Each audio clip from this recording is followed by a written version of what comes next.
Thank you, KIKK, for inviting me. This room is fantastic. It's great. So I'm Thierry Brunfaut. I'm one of the partners of Base Design. And Base Design is a company that I founded a long time ago in Brussels. And today we have 5 offices. We have one in New York, one in Brussels, as I said, Geneva, Melbourne, and one that is a bit everywhere that is based digital. We're approximately 80 people from 15 countries, and we're doing branding. We have fantastic clients.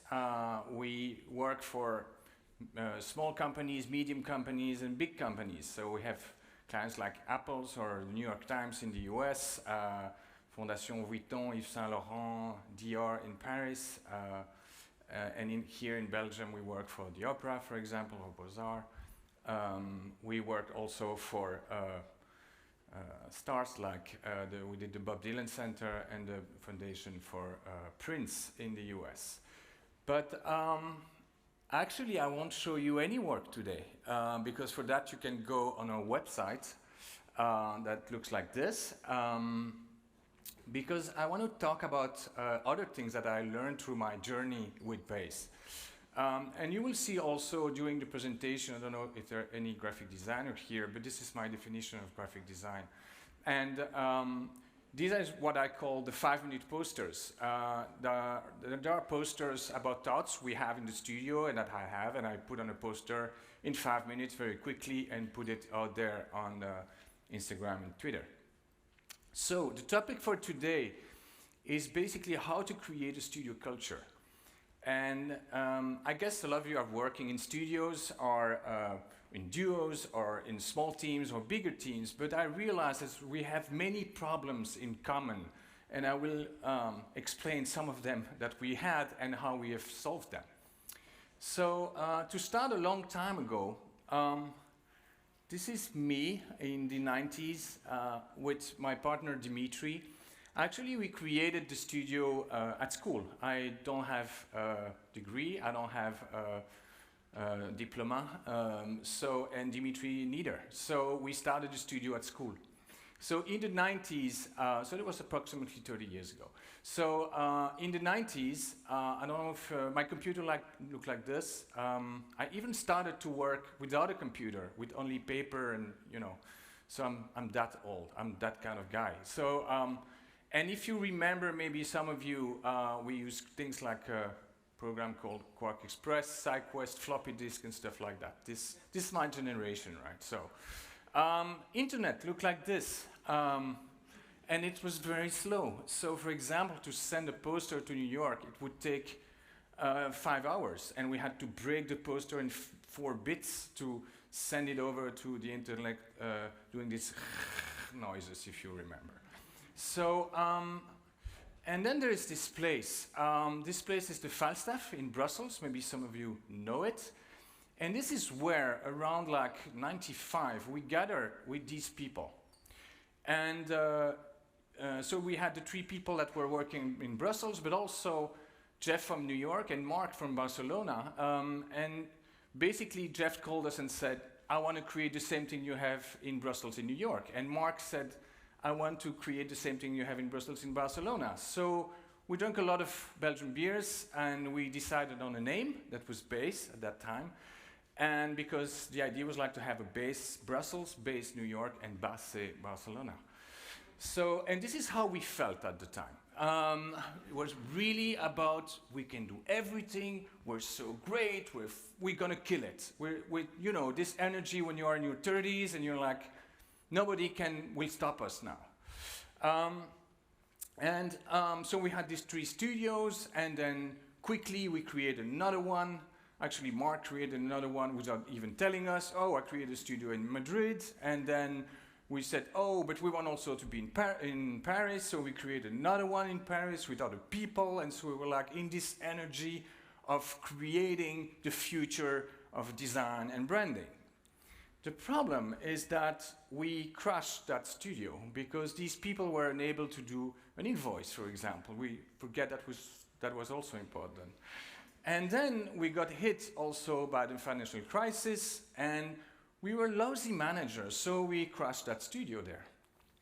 And then we tried to recover, but no, we crashed that studio also. So Mark from Barcelona said, no, but I'm going to go to Santiago, to Chile, to make it easier, right? And to open another studio.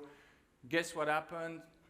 It crashed. So it was tough. It was a really difficult time. We realized that we were so lousy manager. We were bad at creating and handling our people and handling our company. We also created a magazine called Beeple, for the people of Belgium. See, that's a clever naming. And also we created a bookstore that Beeple, we only did 7 issues. And then we created a bookstore with Beaux-Arts called the Beaux-Arts Shop. That was a lot of fun, but we had to close it after 7 years. After 3 years, sorry. So, and that's a cool picture because that's a job we got in New York that made us kind of famous in a way, working for the MoMA, the reopening of MoMA in Queens. So the key question, whoops.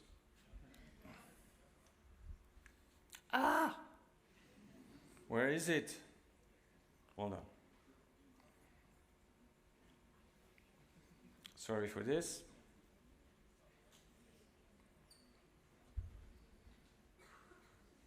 Okay.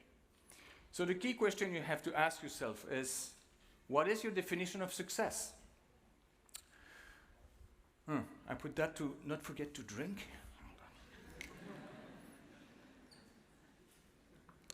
Yeah, because I get excited and then, you know. So, the operating mode at the time in our company was this. We were basically running around, like all the partners, like crazy chicken without heads, obsessed with control. So I was flying from one base to another, trying to control all the jobs. And so basically chicken without heads. But actually everybody was a chicken without a head in the company. So this is how lunch was that, like in front of your computer, eating very quickly. A lot of people staying alone at night, losing total reason to stay there, forgetting, why am I doing this late and for what? And so the level of stress was extremely high. It was more like this kind of level of stress. So, and the team was constantly under pressure. And for a lot of people in our businesses, we believe it's normal that the client should pressure us and the producers, and we think it's normal. So what do? We complain. A lot of us are complaining, oh, my client is an asshole, doesn't understand anything. I don't think it's right. I think you deserve the clients that you have. So another poster, maybe it's on you to get the good clients and to treat them the right way. I was a creative director at the time. This is how I treat my team. Assistants. So I was obsessed with the idea, this is how I see it. And actually I was totally chaotic in my head. And the problem is that these people, instead of trying to do a good job, they're trying to guess what was in my head or in the heads of the other partner. Another thing, which is pretty common in our industry, is making this differentiation. Putting on one side the serious people, management. So these people here, they can handle time, they can handle money, they can handle all what is serious, but they cannot have an idea. And on the other side, you have these people that are, the kids, the baby, the kindergarten. And this is the creative team. And so the problem is, in many agencies, it continues to work this way. And what do?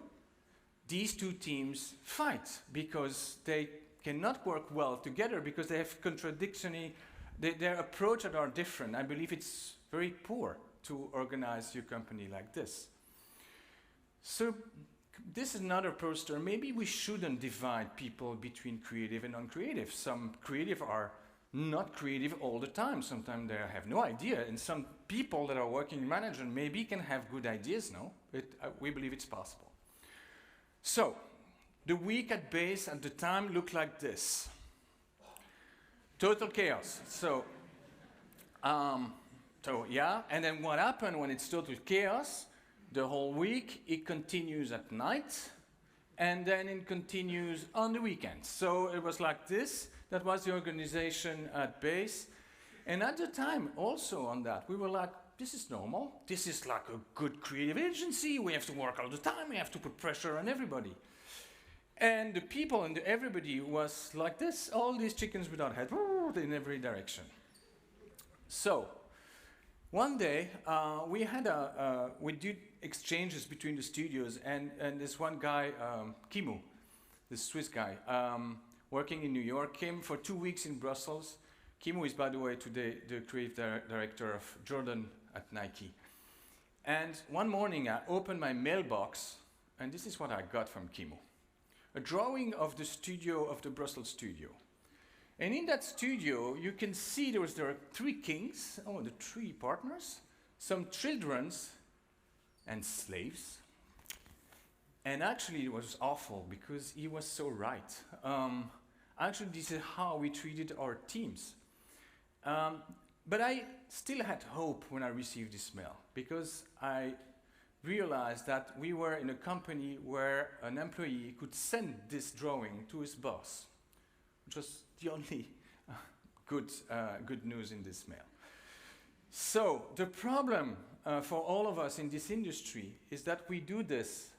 We believe that great design is great design skills. We tend to forget something that is hugely important, which is this. We're lacking the human skills of how to make these people work together and thrive together. This is really something that we don't teach that so much in schools, right? I didn't learn that in school. There was no teacher to teach me how to work with other people, how to work in a team, how to balance that, how to talk in the right way to a client. I knew how to use colors and typeface and to design a logotype or a poster or a website, but not to do that. So I'm going to drink.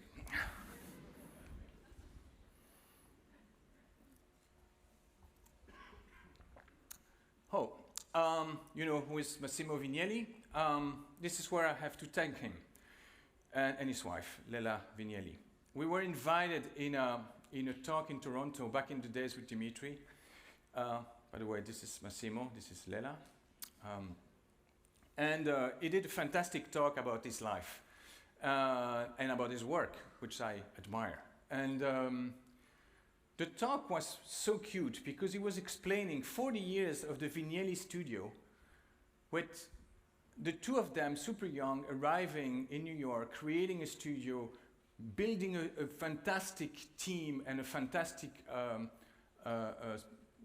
amount of work and so iconic work, and going through the years with this evolution. But what struck me in that presentation of Massimo was the demographic of his studio. So let's break that down. So they arrived, 2 of them, Massimo and Lela. And then, little by little, they grew their team up to a team of more than 60 people, 70 people in the 80s. And then what happened? It shrink down, shrink down, shrink down. 2010, 2 people, the same as the beginning.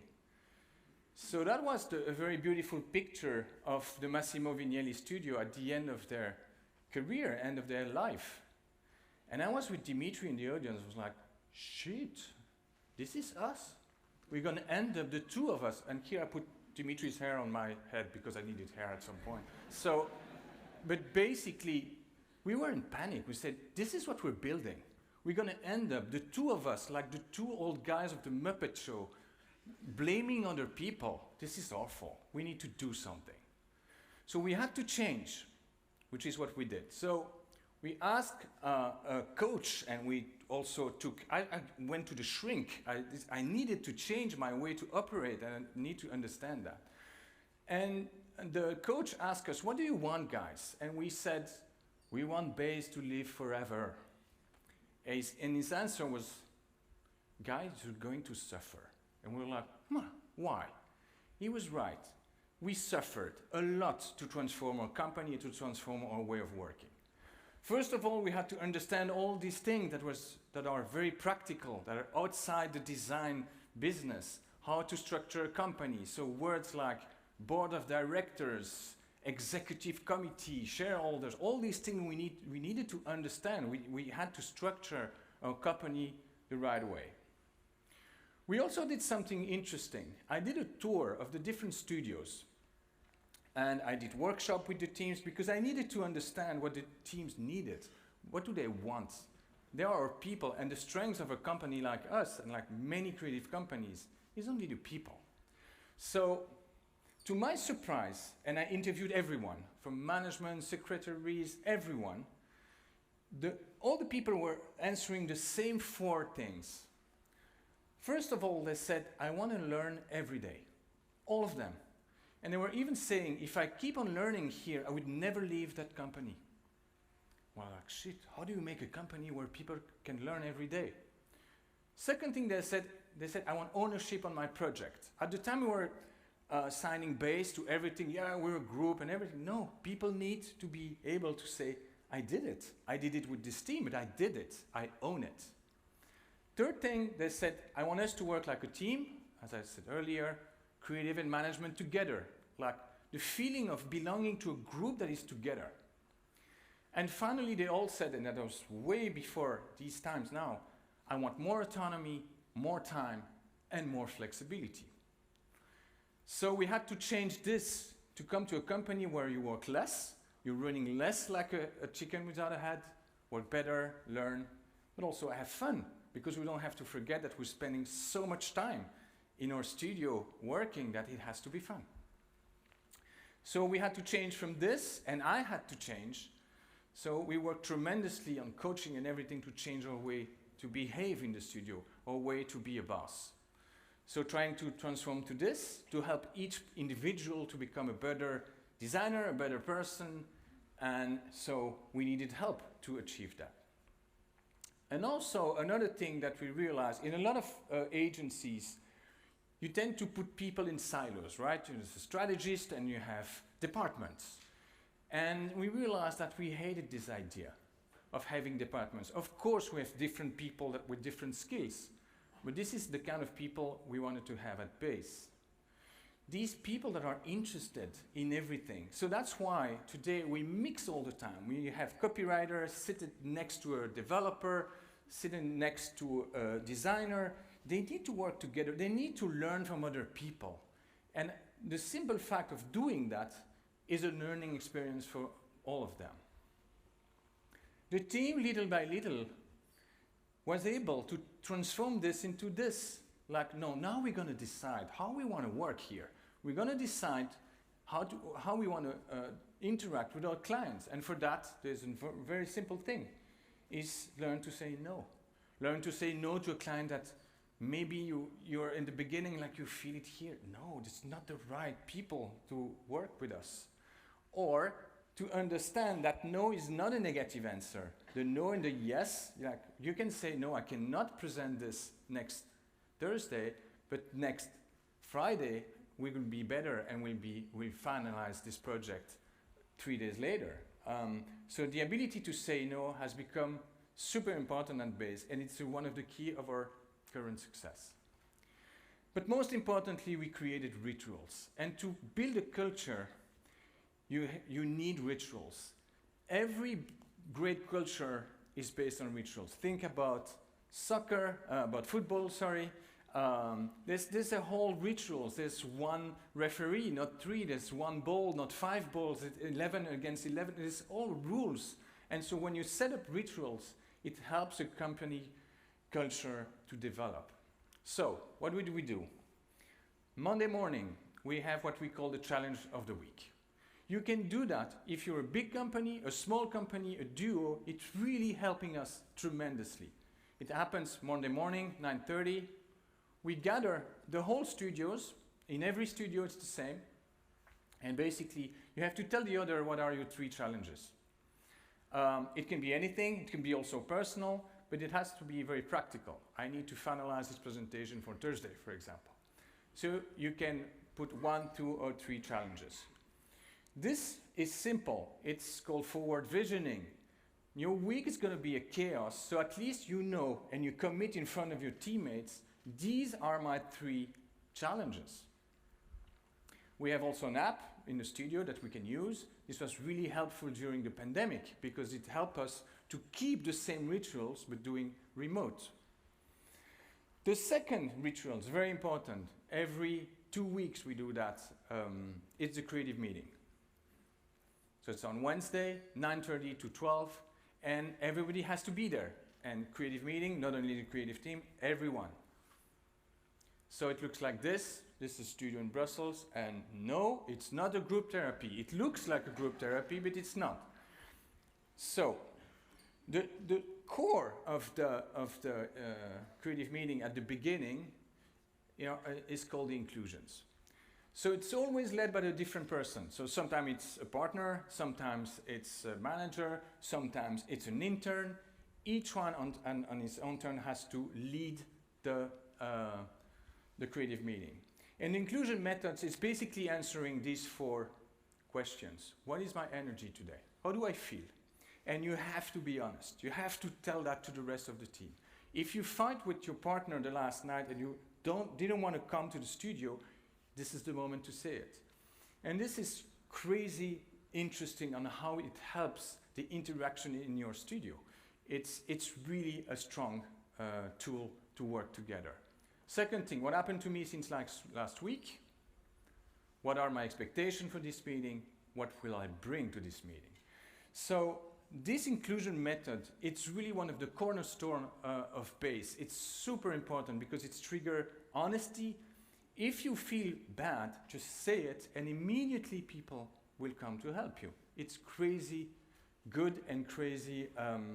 The effect on the team spirit is really strong. Also, for the people that are leading the studio, it's great information.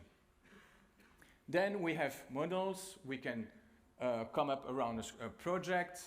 We can have an intern presenting his work or her work, a partner explaining the numbers. We keep our teams informed about all the numbers in full transparency to all the teams.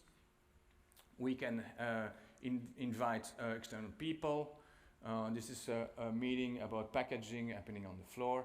And this is a strategy guy presenting his great strategy, spaghetti strategy, he called it, I think. For that, you need space. So in each base studio, there's kind of an agora in the center. This is Brussels. This is New York. This is Geneva. And this is a fucked up picture from Melbourne. And so this is important. Good designer are egocentric. Great designer are teamocentric. If you have now, I don't hire people that cannot work in teams. It's simple as that, because it's the key to every good project and every good work at BASE. This inclusion method is used at every level. Again, used during the pandemic to feel. There's one guy, for example, during the pandemic that said, I didn't touch someone since a month.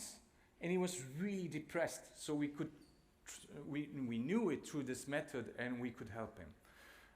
Also used at every level of the company, even between the partners, starting every meeting with these inclusions. Thursday, every 2 weeks, the lunch. It's simple. Everybody has to be there again. And it's simple. 2 or 3 people have to cook for the other. You cannot order food. You have to cook. It's about generosity. You have to cook for the other. So sometimes it looks like this. Sometimes it looks like that. Which is sad, but anyways. And sometimes it looks like this, which is in our garden in Brussels. It's so important. It's not about work. It's just about being together, generosity, and these moments are precious at BASE now. So, another advice, cook once a week for your teammates. Just take the time. Take that time. It's so important for the studio. Finally, Friday afternoon feedback. So you go back to your challenges, and basically you explain the other. I did it.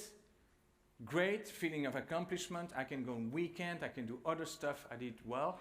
If I don't, I have to explain why I missed my challenge. That's it. So it's simple. It's back visioning, feedback. We do this forward visioning and back visioning on the week. We do that on jobs. We do that all the time. This is how you learn. This is how you learn from your mistake as well. So the rest of the week, it's full autonomy. We don't care anymore. People are adults. They know how to run their project now. We don't have to control them. They can arrive the time they want. It's really, really open. And what is good also is that now in Brussels, for example, half of the team is only working 4 days a week. which is also something that we understand and feel from the new generation. They don't want to spend all their life at work. They want to do other stuff. So we need to adapt. We need to be ready for that. So for that reason, now the feedback are Monday morning before the challenges. So we first feedback on Monday morning, and then we forward on the week to come. Yeah.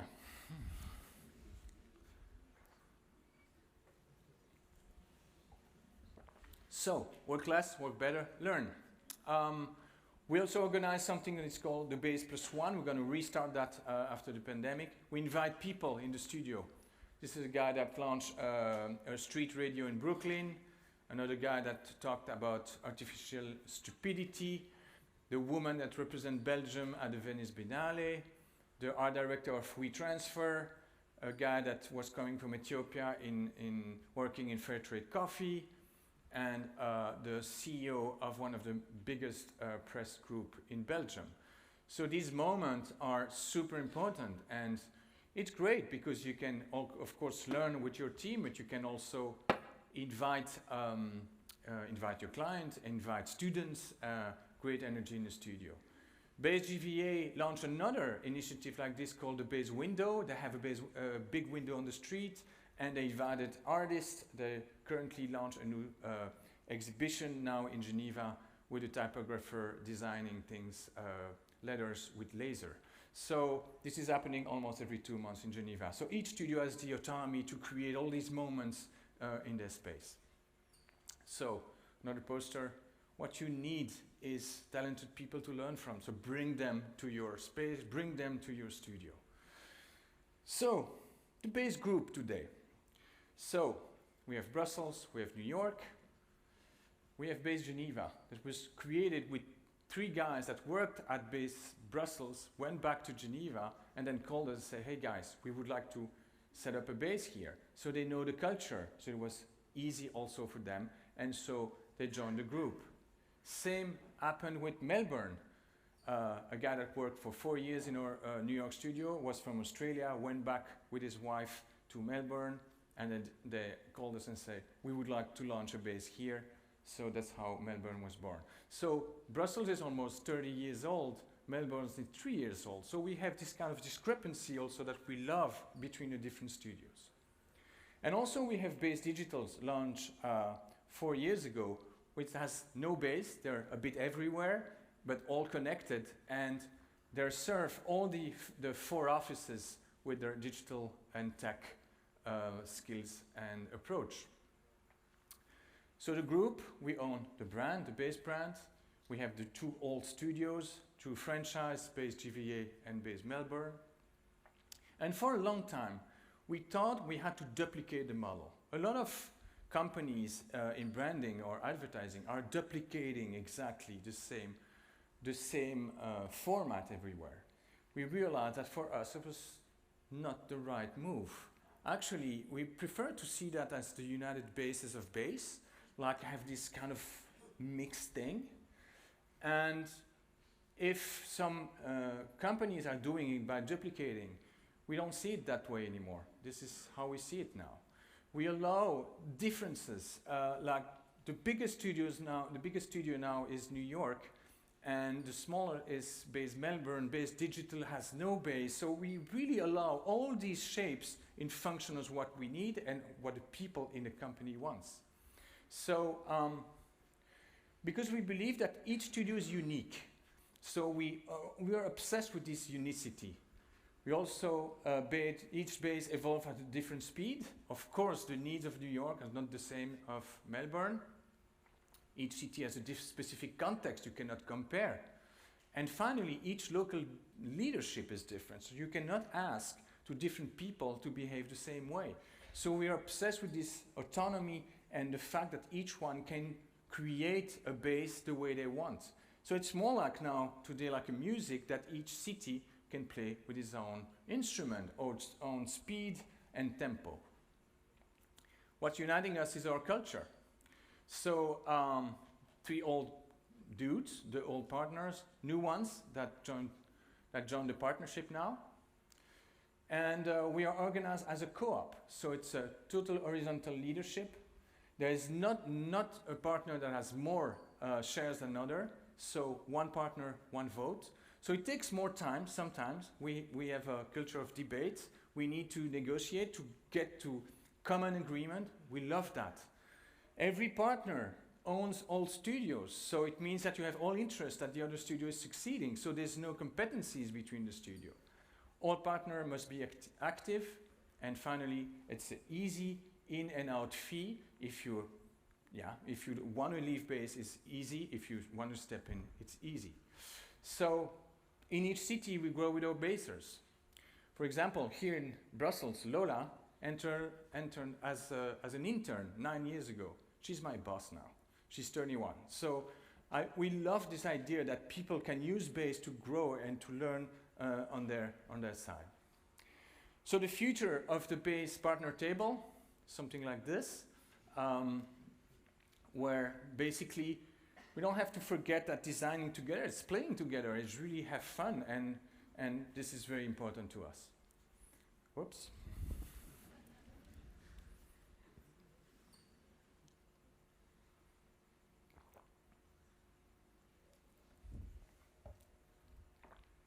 Takeaways. The first thing that is crazy is that through that culture, you attract clients that wants that as well. So when you see these great clients, it's not only because we did good work, it's because they want also, they love that culture. So they tell other people, you should work with base because there's great people, there's great energy, there's this great culture. For example, some of our clients, for example, with the La Monnaie opera, we're using the same inclusion technique with them. So that's really interesting. The second thing is that when you have your belief, you can live and celebrate these beliefs. This is something that's important for us. This also. Never work for free. Trade or do something, but this is also very important. A lot of our people are teaching today. We believe that's also very important to develop the future. We use these sentences everywhere. Like, for example, when we did this party at MoMA to celebrate our 20th anniversary, we traded with MoMA, their patio, and we did this kind of fake fashion show called Ready to Read. We celebrate, this is an image that I like about the summit some years ago. We did another one 3 weeks ago in Brussels. And it's really about, I like that one too, about celebrating the fact that we like to be together. Another one in Provence, playing Twister. We also have a manifesto that is also given to every designer that starts as base. And I'm keeping on hammering with this manifesto with the new people and onboarding these new people. So the basers are making fun of me all the time, like doing this kind of pictures, but I don't care. This is really important how to have documents that help them to work at base. And also, very important, instead of casting through skills, you cast through personalities. You know these little drawings? And this is really how we see the people at base. And when you have Mr. Quiet, don't ask him to be Mr. Strong. Ask him to be the best Mr. Quiet possible. And it's the combination of these different personalities that will make the difference. I spent 3 hours to find each book to that team and that moment. It was just adjusting the exact personality. So nothing of this presentation was true. Because you question everything every morning. And I received one day this image from New York. They were organizing a creative meeting on creative meeting because the creative meetings were not convincing. So it was like all this thing about changing these processes all the time. You can question in each base and then share your best practice. And then you create time to do your own project. Like, for example, in Brussels and in the other studios, instead of doing little pro bonos sometimes, we take one pro bono a year when we allocate full force, full resource. So we did one here in Belgium for the KIKK Cancer Foundation, Cancer for Kids. And it's, you know, like all this is a scandal because the kids never get the right drugs because it's not good business for pharmaceutical companies. So we need to raise money for that. And we were approached by these people and trying to not to do what the others were doing, like, you know, like these poor kids in their hospital bed, but have a very punchy and energetic brand. So we did everything for free pro bono, allocating, I think 8 people worked on it. So did everything, website, everything, campaigns. We shot these pictures with kids with their clothes too big for them, because this is their reality. They're taking drugs that are for adults, not for kids, and not fitting what they need. So we did all this shoot, slogan, taglines, the website where, as in a Kickstarter, you can pay for one project specifically. And Kick Cancer raised $500,000 in 4 months. So this is so important to never forget that our work can have a very strong impact. So then we created with them the Run to Kick race. You see that Angèle did the race, and the Run to Kick race 600,000 in one day. So, and this work brings us so much other works and so much good relationship with other people. It's crazy. So this is really important, last poster. Successful branded future care about people, not branding. This is something we really believe at base. One last thing before I leave the stage that I really liked, is something we did a long time ago in our archive. It's called Perspective, and we interviewed people and asked them very serious questions about the meaning of life, but they didn't know at the time that we would take out all the words they were saying and only keeping the moment they're not talking, to see if they're communicating through their sounds or body language about their answer. This is the Perspective project, a couple of examples. I need sound for that. Perspectives.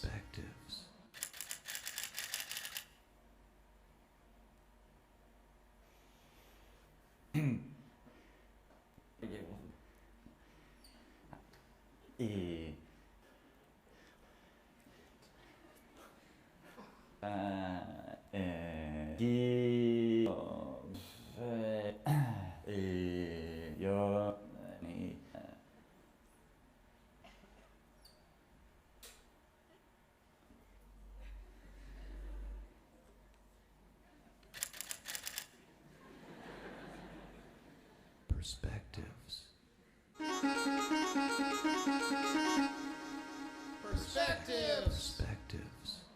Perspectives.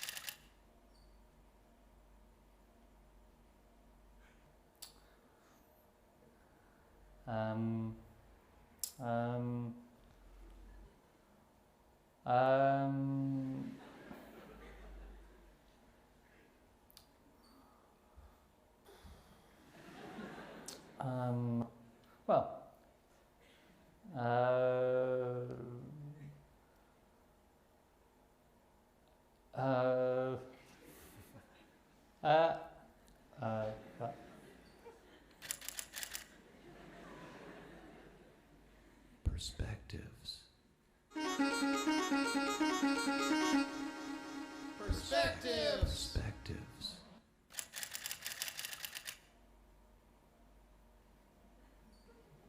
Well,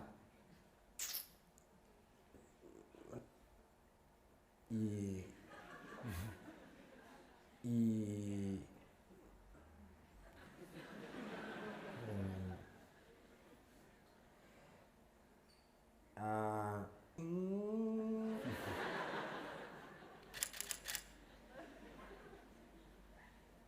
Perspectives. Perspectives. Perspectives. Perspectives.